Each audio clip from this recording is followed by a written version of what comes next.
People, welcome back to the Big Six Shenanigans. It's a series in which we talk about every single Big Six team and their game this week.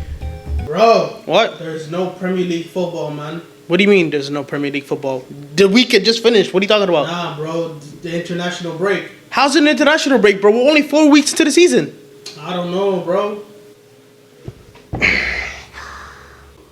So what am I supposed to do then, huh? Like, what am I supposed to do? I'm not making a video on these international games. I'm sorry. Yeah, I don't know. You the YouTuber. Make something up. Fuck's sake. Hypocrisy.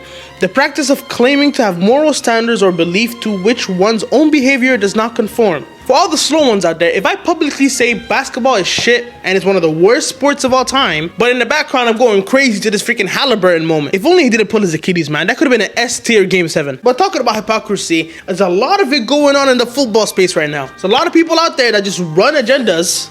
Shout out to JD Legend. And narratives just to suit their own beliefs. Hate on rival players or fans or other stuff like that 24/7. And I wanted to highlight some of the ones I caught within the last couple weeks. Starting off with Wirtz. Florian Wirtz joining Liverpool earlier in June, and everyone's hating on him already. Before joining Liverpool, he was regarded as one of the best youngsters in the world. City and Bayern and Real Madrid are all linked to him. But now that he's joined Liverpool, he's not better than the likes of Bruno Fernandes. People who had him top of their top 5 lists, all of a sudden he's bottom of the list. I showed this example in one of my older videos, but this person here says Wirtz is unreal. This is before he joined Liverpool, any links like that. But after he joined us, he says, am I the only one that thinks Wirtz is overrated? And that's most of the football space right now. They call him a 150 million pound flop, even though we bought him for 116 million. They're calling him trash, overrated, a flop, and he hasn't even played more than 3 games. And it's the same thing that happened to Caicedo when he signed for Chelsea a couple years ago. Now I saw this tweet from a Liverpool fan saying, I haven't seen a player get as much hate as Wirtz has since joining Liverpool. Hilarious considering he was one of the most universally loved footballers before joining us. Him and other Liverpool fans out here wondering, why is Wirtz getting hated on this much? Being so honest, we did the same thing to Caicedo last year. When he rejected us for Chelsea, every single Liverpool fan, including myself, was hate watching him against West Ham. And when he had that absolute stinker against West Ham, every Liverpool fan was saying, oh, we dodged a bullet, Caicedo's trash. There was some even making fun of his mom. Now let's just say we signed Caicedo that week. No Liverpool fan would be clowning him whatsoever. We'd be doing the same thing we're doing for Wirtz right now, saying, oh, it's only first couple of games, why are we hating on Caicedo? And it will probably be Chelsea fans that will be hate watching him against Bournemouth and clowning him for his stinker. And I want to say this to the Liverpool fans out there, don't worry about Wirtz, he's gonna come good, we know that. For now, we're just gonna have to eat the licks that these rivals gonna give us. Just like the Chelsea fans did when Caicedo was getting fired for the first couple months, but now he's regarded as one of the best midfielders in the world. And it isn't just Wirtz, by the way, it's also Gyökeres at Arsenal who's getting slandered. Now you might be thinking, oh, you're one of them, you made a whole thumbnail saying, oh, Gyökeres is trash. I made it clear in the video that I was just playing and that he will still come good for Arsenal. But I also want to talk about other things, including this hypocrisy narrative, and it's the whole GA thing. Like I said in my last video, there was Chelsea fans that were hating on Enzo Fernandez for being a GA merchant. It is now a normal thing to hate on players that are getting goals and assists. Now this all started with Chelsea fans hating on Mohamed Salah. And it's just Chelsea fans, by the way. There's also other rival fans that are hating on Mohamed Salah, but it's mostly the Chelsea fans. Calling him a GA merchant,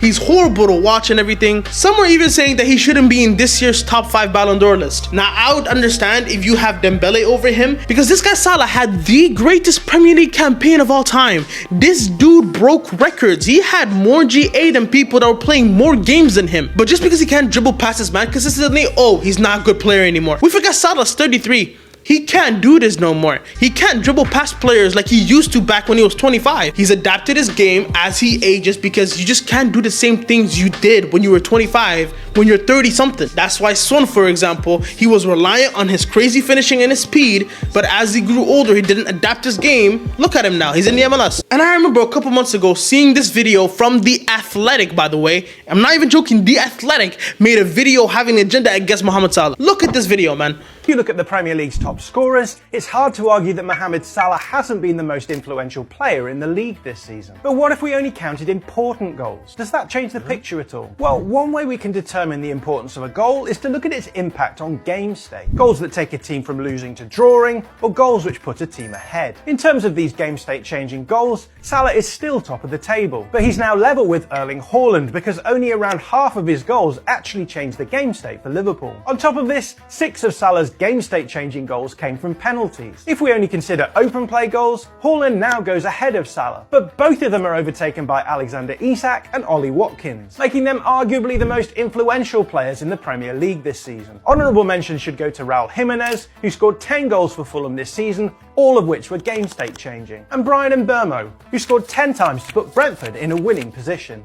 According to this guy right here, Alexander Isak and Ollie Watkins and Erling Haaland all were more influential than Mohamed Salah last year. He came to that conclusion after taking away all of Salah's assists. He then took away his penalty goals, and then he took away his non-game state changing goals. Basically, a game state changing goal is if you equalize or help your team take the lead. Now, if this was some random Chelsea fans that hated Salah, people probably wouldn't even bat an eyelid to this video, but since it's coming from The Athletic, it was getting flamed, and rightfully so. This video from Rory Talks Football explains beautifully why this logic is flawed. Because it's flawed. Because based on the logic in the video, in this game where Liverpool won 2-0 away at Bournemouth, massive game, massive win, and Salah scored both goals, he didn't have any influence in this game. Because the opening goal, the game state changing goal, was a penalty, so it doesn't count.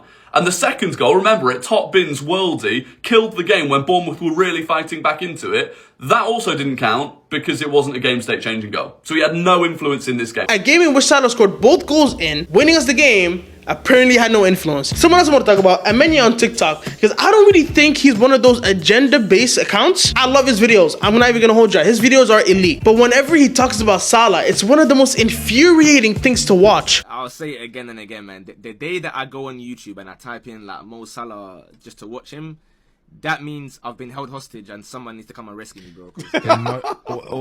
I actually believe he's the most overrated footballer of all time. No one will ever change my mind that Salah is a good footballer. I've never believed it, even when he's scoring goals. Don't care. Worst thing is that we're going to get the Liverpool fans, oh, but Salah 25 GA, They can suck it. I don't 28 care. GA this season, what a bad season. Get out of it, man. They're acting like Salah is some Sunday League player. They're acting like he's horrible to watch. Look, I agree that he isn't the best in 1v1 situations anymore, but the way that he scores goals or gets the assist or even his line-breaking passes are beautiful to watch in my opinion. How can you say that watching Salah is that bad, even though it isn't? And I think that's the only thing wrong with this guy's content. His Salah agenda is just there 24/7. This is looking like a part 2 to the Salah disrespected video I did a couple months ago. Thing is, it's not, I wouldn't say it's overly bad to be doing this kind of stuff. Just make it clear that you're joking, because like I said earlier, I made fun of Gyökeres, calling him trash and everything. Even Turkey, I said he's trash, but I made it clear in the same video that I was playing, and I still think that both signings will come through. If you want people to take you serious in this football space, just don't say dumb stuff. That's it. I remember when I was posting my TikToks on YouTube and I was making these like joking videos and everything, people in my comment section were saying, oh, you have no ball knowledge. I mean, at the time it hurt me. I was thinking like, yo, why are they saying this? I'm clearly joking when I say that Nunes is better than Haaland. But I realize now, people just take this sport way too seriously and stuff. You can't joke around anymore, let me just say that. But yeah, thanks for watching this video. Hopefully y'all enjoyed. We're still on the road to 10K subs. Let's not forget that. Like the video if you haven't already, and I'll see you guys next time. Have a good day, people.